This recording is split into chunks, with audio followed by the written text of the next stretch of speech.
So we've seen Ouya's. We've seen that stupid RF code scanner thing that they did that basically wouldn't run games to save its life. You watched that without me, I think. Oh, really? I think you watched that with Chad. Or somebody else. Hold on. I wasn't there for that. I remember hearing you guys talk about it, though. Maybe it was Cade. The hyperscan. It was Cade. Yeah. So, we've seen the Ouya. Wait. Who's the other person in the video? Is that me?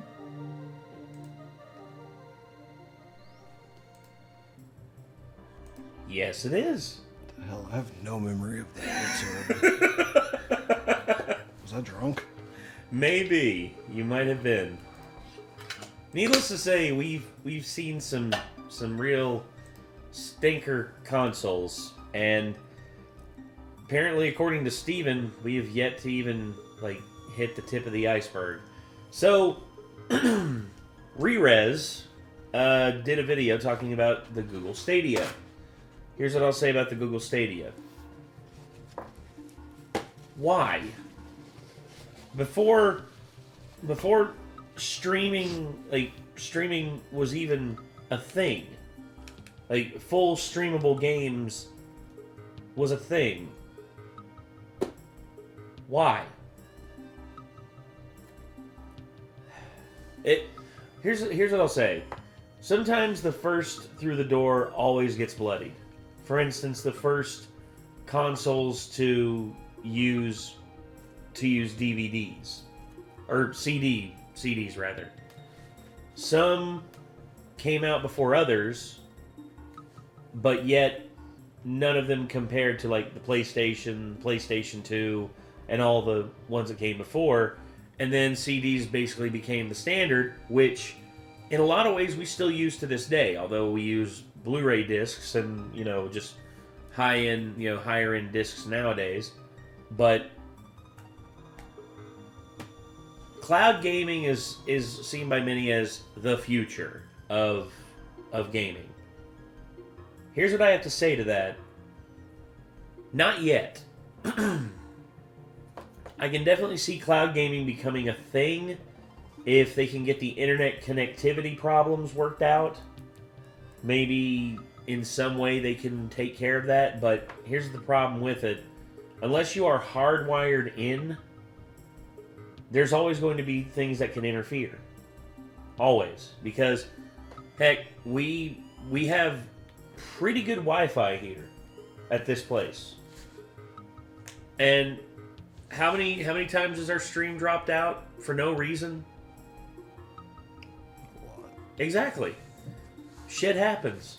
And if that can happen with just basic streaming, what does that say about the intricacies of a fully fledged 3D big game that takes gigs upon gigs of data to be pushed through in order to render everything properly? I don't know. But I mean, the main problem I've always had is even whenever they have done the streaming, where you can put it on your PlayStation and stream it to your PS Vita from a distance. yeah, It still has input delay. always. It's never going to be a technology, I don't think, that's... Maybe not never, but it's going to take a long time till it's a technology where there's lossless quality streaming a game from a distance in some way. Yeah. Lossless quality is something that, once again, everyone chases after, but when you find one standard that you think is the best, all of a sudden someone tweaks a few things and then there's another new standard that's better than what you thought was the best. And so on and so forth and so on and so forth. And sad to say, but there is a limit to how far we can take things. I forget what it's called. It's a technological thing. Once we hit a precipice of what is possible with the physics of everything that we're using that is considered cutting edge technology. Moore's Law, I believe is what it's called.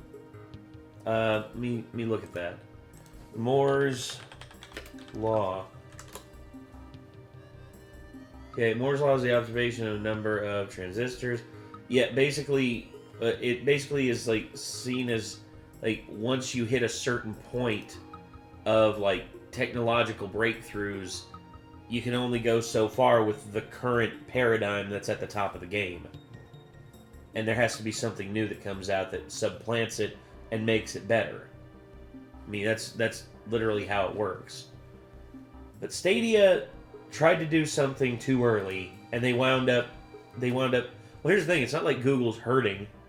It's not like Google's like really hurting. I mean, they're a $2 trillion company. Yeah, when you can afford to gamble if you don't gamble very much of your money on something, you know? Well, and once again, I look at everything that Google's accomplished. I mean, they bought YouTube, the very platform that we are presenting this video on. They have the most popular search engine in the world. They have one of the most prominent web browsers out there. They're considered technologically one of the most advanced companies out there in terms of software.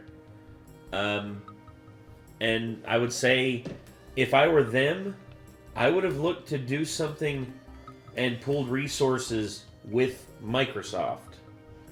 I would have looked to pull resources with Microsoft and work together. But that's just me. Because here's the thing. CDs, compact discs, the very thing that we discussed earlier, were a pipe dream for the longest time. No one thought they were possible.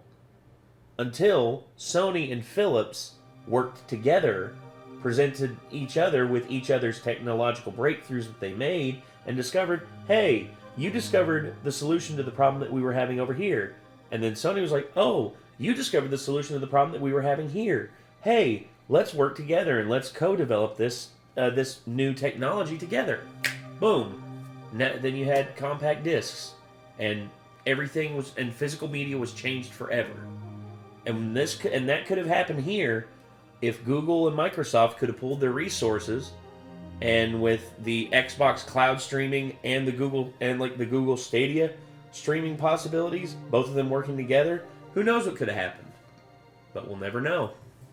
Sad to say. So, let's see what Rerez has to say about the worst console launch ever, Google Stadia. Stadia makes it easy to play your favorite games on any screen in your life. That's accurate.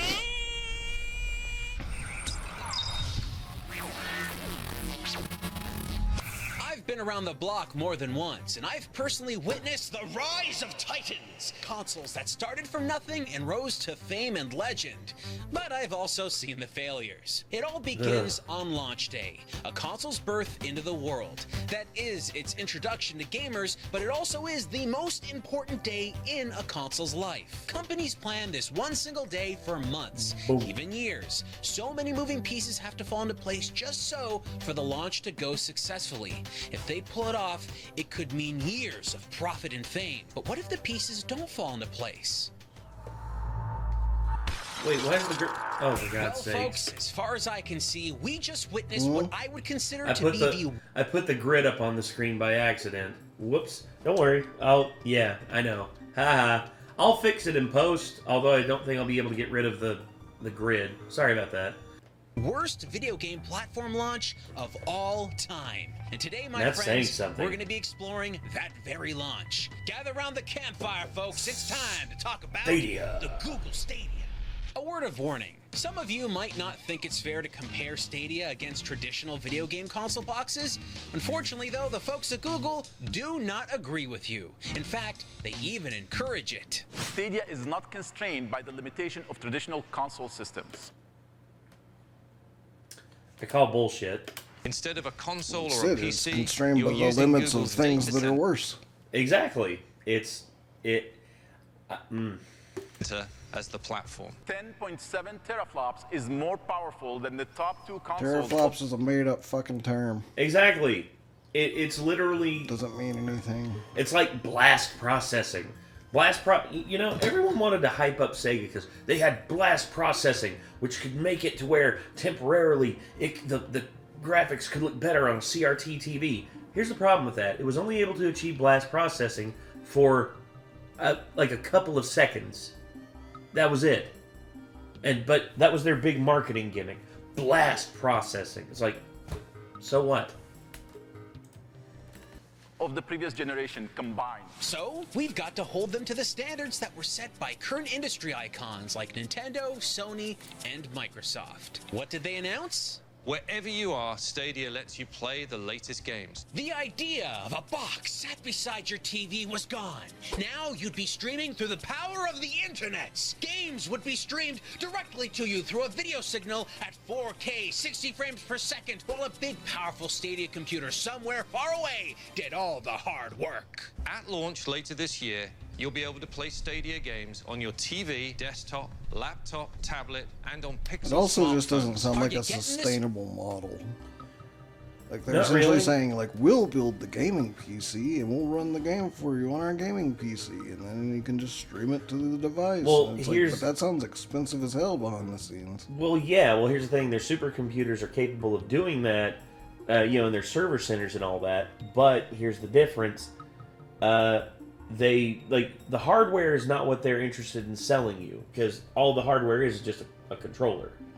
And the only other thing that they make money off of is publishing deals, like publishing deals with game makers and third-party developers and all that, which I think that was their main market. They were trying to make money that way, because if they don't have to push out a box and potentially lose revenue by doing that, then just by using the advent of the internet, I mean, it's not impossible to think it could work, but once again, like, the internet is not, like, strong enough in most places.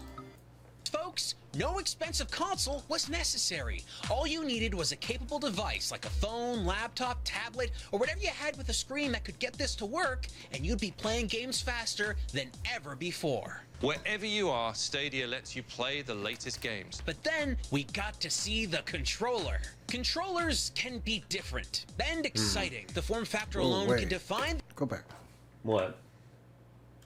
Controllers can be different. Does that Wii U controller work as a Switch controller? I don't know. Maybe? I like that. Oh, yeah. The glossy... you like the two sticks up? I like the fact that the sticks are across from each other for one, yeah. Yeah, and they're not offset. Yeah, a lot of people liked the Wii U Pro controller, although they didn't like it was a glossy black, but still though, a lot of people seem to have liked it. And exciting. The form factor alone can define the identity of a console, like the GameCube controller, the PlayStation DualShock, and so many more. They could also demonstrate new features that could become unique to their new platform. Like the reveal of the Nintendo Wii's motion controls, they could show something revolutionary to help make the platform stand out. Huh. It's just a regular looking controller with really no new features at all, huh? Well, Looks that's like a lame. Switch controller. And if power was what you were looking for, Except the sticks are... Are across from each other. Yeah, they're So not slightly offset. better than a Switch controller. Huh? The D-pad Dave, looks no- like trash, though. It looks like one of those like things you put between tiles to make sure the spacing is proper.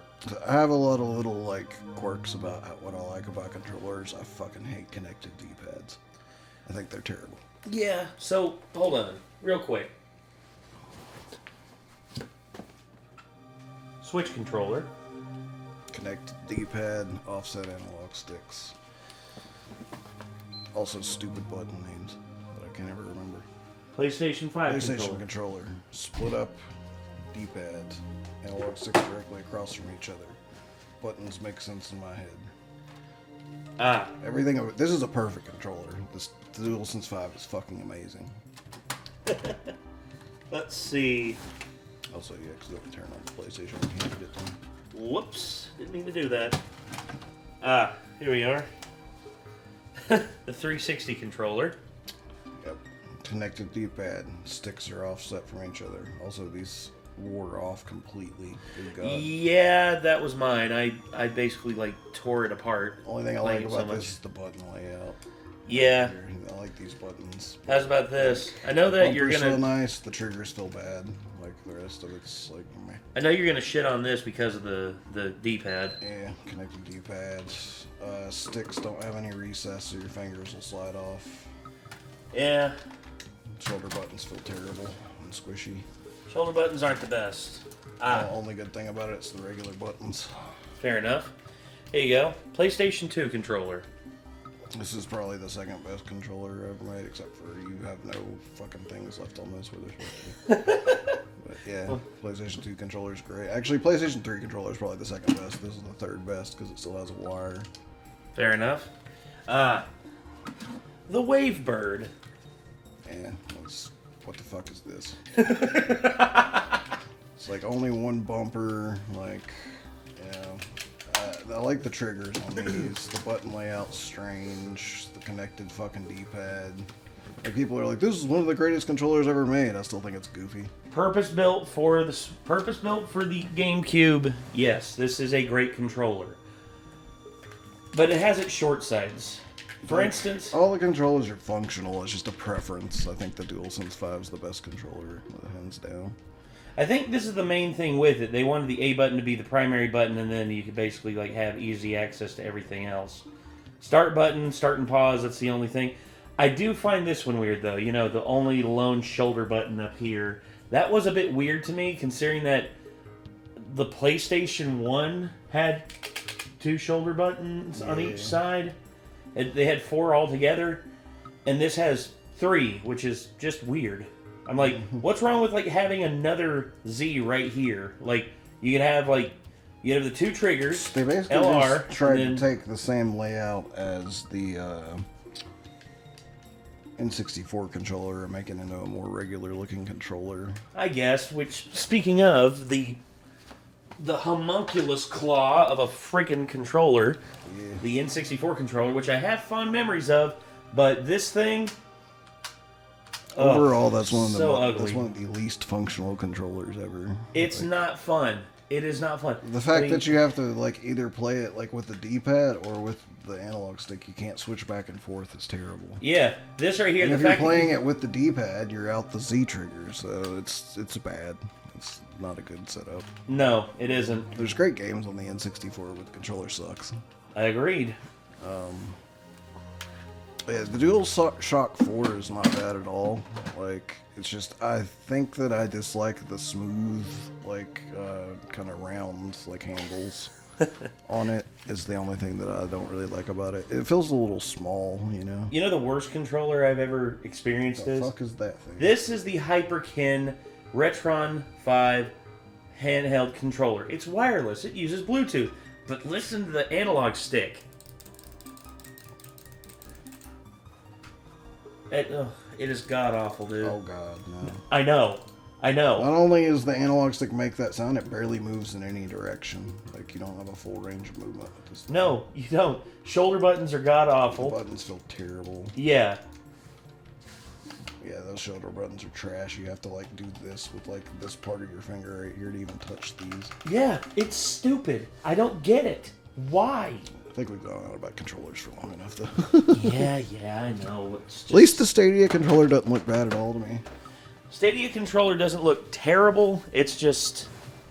once again... Wait a minute. What? There's one thing about it I just realized I have to check now. What's that?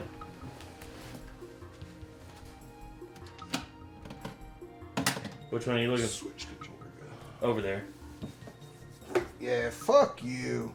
Fuck you. They had the same... It's fucking reversed from the Switch. Fuck you. Like, anybody who's used to Nintendo would just be like, what? I'm frickin'... Oh, god damn it, the buttons are reversed. I pressed the wrong one. Obviously. See, this is why, in all honesty, I like what PlayStation did with, instead of the letters, they used the symbols.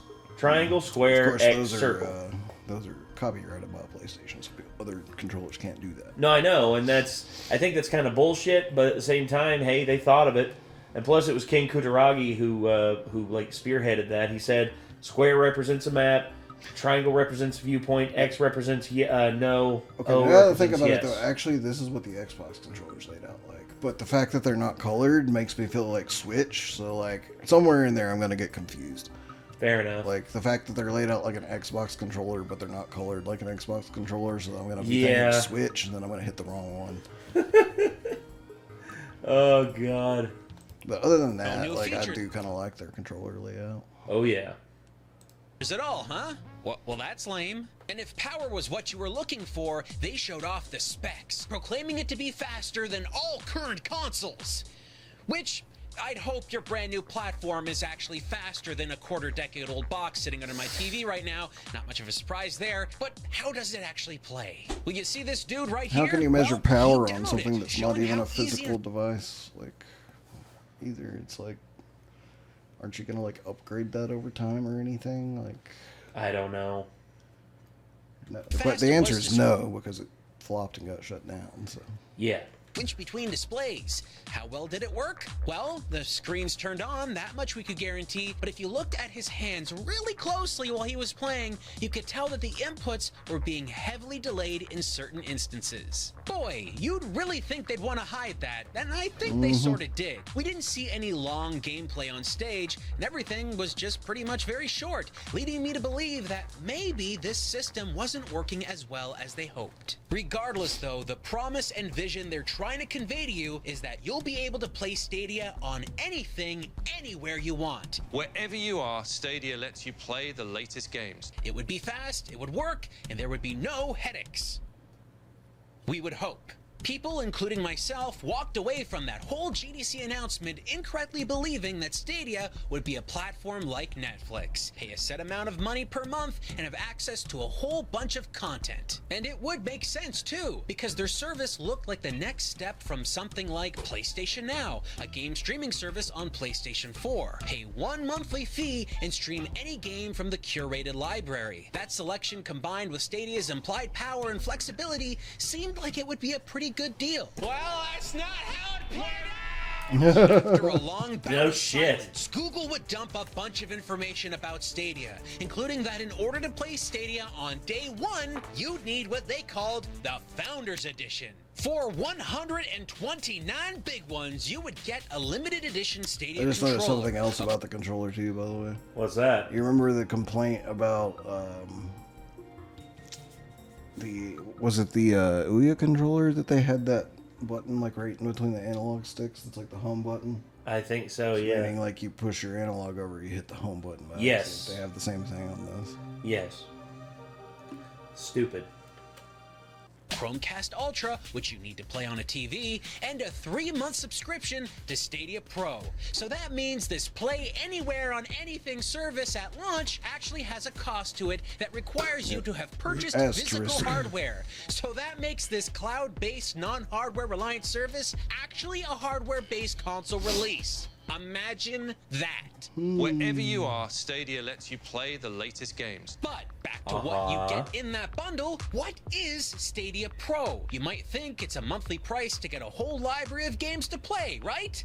Well, it's not. Stadia Pro is basically a monthly cost that is added on top that gives you a few free games every so often and grants you the ability to play Stadia in full quality.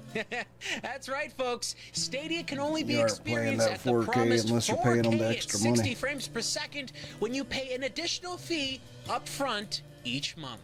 Well, that's a terrible ice cream sundae. Yeah, you want a cherry? kind on of sounds top? like some How about false this one? advertising there on their initial thing, doesn't it? Yeah, it is. Well, here's... Well, You're supposed to have a little asterisk if there's like things like that involved, or you're gonna get in trouble.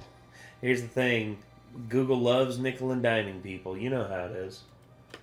You still have to pay full price for games, just like traditional old school video game consoles. That means if you buy a game and don't pay that extra cash per month, you won't actually be experiencing the game in the best way possible. By eliminating that friction, that barrier to entry, we will make it simple and easy for players who want to try Stadia for the first time. Sweet deal! So, to sum up what has happened so far, the announcement was confusing. Nobody really knew what to expect. Even when Google tried to explain things about Stadia, it got seemingly more confusing. What was pitched as an ultra-easy, affordable, and very powerful service was likely not going to be that way at launch. But could it get much worse? Surprise! Stadia's long list of features wouldn't be available on day one. Want to play your new Stadia games in 4K? Well, you have to use the Chromecast Ultra on your TV. 4K for mobile and PCs was delayed to 2020. Excited to use that newfangled Stadia controller to be fair, wirelessly? how many people actually had 4K screens in their phones in 2020? Not a lot of people. Yeah. I mean, even my phone was like a quote-unquote ultra widescreen phone. It wasn't 4K. Yeah, I forget what the I think exact... it was like a step above 1080p at best, but barely a step above, a half step above 1080p. I forget what the exact specs of this thing was. I don't remember what this is. Hold What on. is the screen resolution on a Google Pixel 7? 1080p. 11 1080p OLED. Pro Max. Not screen size, resolution, damn it. So yeah, it's not even 4K. It's People still don't have 4K phones. It's 2K. It is 2K. It's 2.5K basically. But yeah, 2.7K. So full HD plus they call it. But that's still not 4K. So I wouldn't have missed it. Plus this phone's pretty old. I've had it for a while. I like this phone. I like this phone a lot. And I'm gonna be upgrading here soon. I'm getting a massive discount, so And only on TVs. If you want to use a Stadia controller anywhere else, it has to be plugged up through USB. Oh, you want to play Stadia on your phone? Well, hopefully you bought a Pixel. You know, the phone that Google makes that not everyone on the planet owns. If you don't have a Pixel, Stadia doesn't work on any other brand. Kinda getting limited here, aren't Wait we? a Wherever minute. you are, That's Stadia not what lets they you play promised. the latest game. exactly. See, this is why everyone got so pissed off. I don't think I actually got this Pixel till after Stadia shut down, so that would have been shit out of luck too. Oh god. So, through all of that mixed information flying around, there was doubt and uncertainty, excitement and fear, and I found myself paying for a Founders Pack. I'm a founder. Now, folks, I was on the fence for a while, but when a friend of mine wanted out from the upcoming train wreck, I happily bought his ticket and got his pre-order. So, I hopped on for a ride. The and that leads downsides of us- being a tech YouTuber, you have to buy all the trash so you can review it. And here's the thing. There was a YouTuber we all know and love, Jacksepticeye. Jack was given a Google Stadia for free by Google and was told to promote Destiny 2 on it. He did. And he said the experience was good. Here's the problem. Google basically guaranteed Jack like premier access without telling him. So his experience was almost Not the flawless. experience anybody else would have with it. Exactly. And you see, they wanted to sell it because they knew Jack's audience. Like Jack at the time, I think had 18 million subs, and was seen by as very trustworthy by the YouTube Very community. scummy of Google to do, because they knew hands down by doing that they were going to make people lose trust in Jack. And they did, and Jack got a bunch of crap for it, and he didn't understand why. All he did was just promote something that they sent him, and he had a good time with it. Much like how Chad didn't really have anything truly negative to say about Fallout 76 when we watched the Fallout 76 video, but when he saw the absolute hell that Fallout 76 was at launch, he understood, I see why people are so mad now. And Jack, I guarantee you, when he basically had his say in everything over the how Google Stadia went and all that, it was like I had fun, but apparently that's not the same experience for everyone. So it is what it is, I guess. To the day of launch. November 19th, 2019. Launch day. So what happened? Well, the launch day for many came and passed without their Founders Editions arriving. Yup, that's usually not how these things go, but hey, no worries. We should still be able to turn on Stadia and play it, cause it's in the cloud. You don't need all that funny hardware that they were mailing you, right? Well, no. There was another problem that existed, and that problem was called the Stadia launch codes. Now, what could those be? Well, they're literal codes that Google would send you via email to activate and start your account. These didn't go out to everyone at the same time, and in some cases, they arrived days later. And by the way, even if you got your Founders Edition in the mail but you didn't get the activation codes, you couldn't actually play Google Stadia. Wild. As for myself, I was lucky. I got the code in the dead of night after the morning launch, spending my whole day waiting. As for the hardware, I got that a full day later. November 20th, 2019. The day after launch day. It's almost unheard of to miss your launch day in the big leagues of the console world, but missed it they did. But finally, after all this waiting, what was Stadia like? How did the platform play? Well, folks, this is where it gets really funny. I've personally experienced every possible problem you could have with a video game streaming service. Input lag measured into full-on seconds, making almost any game on the platform virtually uncontrollable. But don't take my word for it. Here is Gene Park from the Washington Post at their head offices demonstrating the input lag. Woo-wee! That's some instant action if you ask me! Stadia is built on infrastructure that no one else has. More edge nodes mean the compute resources are closer to players, which results in better performance. If the input lag didn't get Better, but still not good. Closer to players, I'm sorry, which but results in better performance.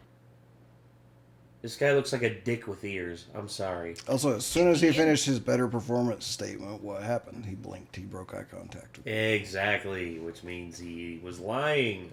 input lag didn't get you, maybe the random frame drops would. It happens suddenly and all over the place. You never quite know when it will crop up, but when it does, it sucks.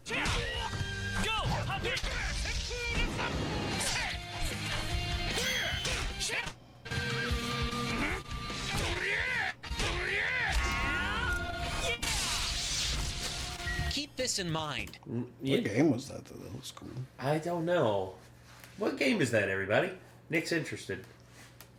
The game is still Maybe it was fully Street running Fighter somewhere 6, else, and it has no don't know. idea So I you would missed assume that it's not frame. Street Fighter. So it just keeps on trucking as if you saw it. That's not good no matter what game you're playing. Now, if the frame drops and input lag are fine, meet our next brutal adversary, resolution drops. Oh, I'm sure the game is still running fine over at Google HQ, but here in the real world land, I'm struggling. The video stream signal itself can run into issues where in order to keep working, the resolution lowers significantly. This makes everything look like a bunch of Legos. Just like frame drops, it's very sudden and you never know when it's gonna happen. I'm not gonna lie to you, I've never had a consistent experience with Stadia. I've played it on multiple devices from multiple locations and it's never once been reliable. I don't care what excuses anyone makes for this, but they don't work on me. I've played every major video game console that has ever been released, including rare and obscure hardware that failed to grab traction. Nothing I've ever played that was new had issues like this. It's unheard of. And the big problem with that is you'll likely find at least a few people online who have not had any problems because maybe they've got the right connection. Maybe they're closer to the Stadia servers. Maybe they just have the exact right mix of everything to work. Who knows? But not being able to guarantee that it will work for everyone every single time? Inexcusable. Think I'm being unfair? Well, how about this as an example? If you bought a brand new Nintendo Switch and it only played games sometimes, and the other times it just didn't turn on, wouldn't you return it? Yeah, I thought so. Wherever you are, Stadia lets you play the latest games. But fine, let's just say it's my internet connection, the several that I've used. Let's say everything was working perfectly, and I mean He also didn't say wherever you are with some exceptions. He said wherever you are, implying it shouldn't matter where you are. Obviously, we all knew that was a lie when he said it. But... Yeah. have to look forward to? Well, in the instances that I did get a solid normal connection, yeah, it worked. But I don't think it's working as well as we were led to believe it would. Remember back on stage when they said, Stadia is not constrained by the limitation of traditional console systems. 10.7 teraflops is more powerful than the top 2 consoles of the previous generation combined. yeah, that makes me believe that Stadia is going to run things better than the current top systems. And my PC shouldn't even be a contender because, let's face it, Supercomputer Blade versus a box in my living room, Supercomputer should win, but it doesn't. Instead of a console or a PC, you're using Google's data center as the platform. Stadia tends to run games at lower resolutions than I was led to believe. This was something I noticed right away when I started playing. Games simply didn't look that good. I'm talking obviously easy to see aliasing artifacts. Oh. That's the little jaggies you see all over the scene here. If I play similar games on Xbox One X or my PC, depending on what the game is, it will likely run at a much higher resolution on those platforms and look better while doing it. On Stadia, I might get a higher frame rate, but the resolution is definitely lower. Why not do a comparison? If I take this one scene from Destiny 2 and compare it back to back with my PC, you can easily see that the details in the scene are lower on Stadia. See that tree in the back here? Yeah, on Stadia, it looks like a toothpick. It looks like Siren Head. Siren Head is gonna turn around just like, whoop, and just run your ass over. Something just isn't adding up, and this is a difference I can notice in multiple games with multiple examples. Now, why is this a problem? Well, Phil Harrison on Twitter 1 month out before Stadia's launch stated that all games at launch would support 4K. Wherever you are, Stadia lets you play the latest games. But you know what? I think what he means is that the video stream is running at 4K. Doesn't mean the game is. So what you're getting is a lower quality game being broadcast at a higher resolution. This was something that I noticed, but I wasn't alone. The folks at Digital Foundry, in my opinion, the community leaders of image quality analysis in video games, also noticed these problems and made it very clear in their videos that Stadia wasn't running games at the resolutions they were advertised to run at. And if all of that wasn't enough proof and you needed just a little bit more, how about this one? Bungie, the creators of Destiny 2 themselves, stated in an interview with The Verge that the game was running on Stadia at 1080p, not 4K, and at the PC equivalent of about medium settings. I don't know about you folks, but I'm starting to feel lied to. Look, maybe you've got an older platform or console running Destiny 2 or any other of these games, and Stadia may look better. It's very possible, but that's not what Stadia is supposed to be. This platform is meant to be a giant leap over modern systems, not a small one. And very soon, its competition is going to get more fierce with upcoming consoles like the Xbox Series X that may well be more powerful than what Stadia is currently demonstrating. So maybe power isn't what's going to make this thing work. But how about the ability of streaming games itself? Isn't Stadia at least the leader in that? Remember how we talked about PlayStation Now early on? Well, not only did they beat Stadia to market, but they also have a much more prolific library. 22 games on Stadia at launch, hundreds of games on PlayStation Now. And how can Stadia compete with that when they haven't even announced any first-party in-house built and designed games? That's what Stadia is all about, the games. I think it's pretty obvious to see that this whole event was a massive series of problems that built to what can only be looked at as a failure of a launch. Despite the many players out there who have fresh Stadia wounds, there are many others that had nothing but sunshine and rainbows. And there will likely be a core group of people who stand by Stadia moving forward, considering it to be the best option for playing a whole bunch of video games. And that's fine. Stadia depends on your internet connection being consistent and solid and fast enough to work all the time.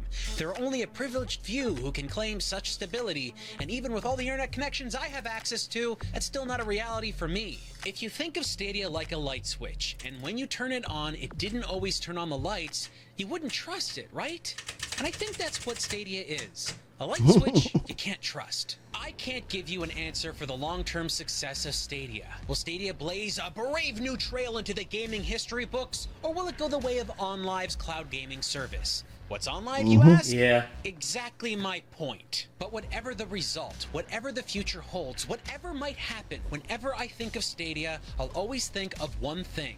It having the worst console launch ever. It's up there. Once again, Yeah, obviously, watching this video from the future, we can tell you that it's not around anymore already. yeah, Google Stadia. Let's see. Let's look and see when the Google Stadia was officially shut down. Google Stadia. Also, Steven wanted us to give our suggestions for how to make this better. I don't really have any, unfortunately. Well, here's what I'll say. It's it's Vega o'clock. Time to feed the kid. Yeah, after we're done with this video, the service ran all the way up until January of 2023. So, okay, how can we make this better? I had a suggestion to Chad. Basically, you would onboard onto your device necessary assets for certain games. For instance, say that you wanted to play Fallout New Vegas on there. What the cloud service would do is it would send you the necessary assets in order to run the game smoothly, but still stream enough to you to like make everything to like play the game properly. So basically, instead of it having to send you all of the data, instead it only has to send you like 60% of the data. And the stuff that you have onboarded already on your device. Maybe it's just like with certain games, like 60% of the game is not going to fit on most people's cell phones. This is true. Well, and here's the other thing too. You know what Stadia could have done that could have really, just jolted everything? They could have been a streaming service to start with older games. Like on the Xbox Live Arcade, stuff that could have easily ran on this, no problem.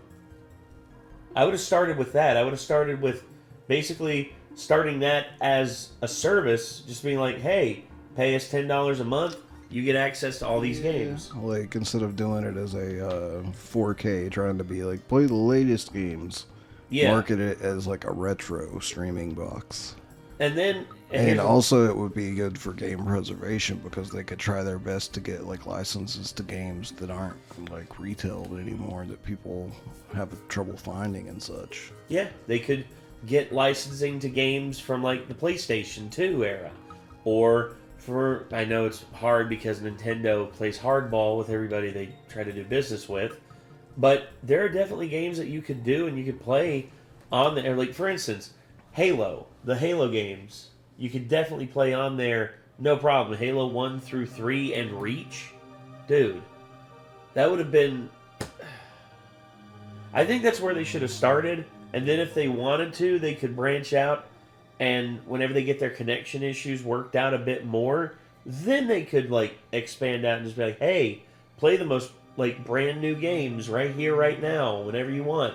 Basically, the preliminary launch, like soft launch, would be like, hey, play all these old school games that we've got licenses to, basically, and they'll run on your TV, basically guaranteed, because... I mean, literally, they could upgrade it over time. That could be a streaming service that starts out being mostly like retro games, and then as they start getting the tech ironed out to put newer games on it, they just add them to the service. And they could even do like an upgrade package, like people would probably throw a fit about it, but... that would be how they would continue to make money on it over time, But you see, here's basically market as like a console that you only have to buy once and it upgrades with you over time. Well, without having to buy it again, you just upgrade your package for what games you're able to stream, Well, here's what I'll say. Everyone got pissed off whenever Sony stopped offering backwards compatibility with the PlayStation 3 and the PlayStation 4. Didn't really hurt their sales that bad. Xbox, on the other hand, let's see, Xbox One. The Xbox One offered backwards compatibility. Basically, that was one of their selling points. Basically half the sales. Now, this is a lot better than what it started out as. It was 20 million for like a long time. And then at the end of their life cycle, people eventually started buying the ones that were easier to work with. But yeah, needless to say, the Stadia made a huge misstep by trying to compete with the big boys straight out the gate, instead of soft launching it and basically making it to where it's just like, hey, pay $120, you get this Google Chromecast Ultra, you get a high-end controller, and basically you can map it to the games that you want to play, and there you go. Like, that's what I would have started with. I would have started it out with just something that could... Because here's the thing. If you have a service that can't play games, then it's not a service. It's a pipe dream. Whereas if you have a service that can play games that may not be the most recent, the most latest, but it can give people the ability to play these games on the go whenever they want to, that's something that you can't really offer anywhere else. But anyway, I don't know. There's a lot. There's a lot that could have been done that could have potentially saved the Google Stadia. But Steven, I don't know. I guess this is why we're not billionaires who work for these companies. Instead, we're just regular average Joes who just sit here and commentate as best we can. It's also why I don't buy stuff like that, because I kind of see that it was doomed to fail from the start, you know? Yeah. It's like, basically, whenever I first heard that Google Stadia was going to be like a stream your games to your phone, like, I didn't even listen to them, like, making promises about, like, oh, it's built on tech that's, like, better than other tech and stuff. I was just like, no, I streamed a game from PlayStation to PS Vita, and I know streaming games like that sucks because there's going to be input lag. Yeah. And I was 100% correct. There was very bad input lag on Stadia because streaming games like that doesn't work very well. Yeah. The internet infrastructure is just not up to it yet. So. Yeah. Anyway, I think that's going to do it. So this was worst console launch ever, Google Stadia by Rerez. So hopefully you all enjoyed. And Steven, thank you for the suggestion, my dude. And I guess until next time, I'm Nate. I'm Nick. Y'all be good people. Take care. Peace.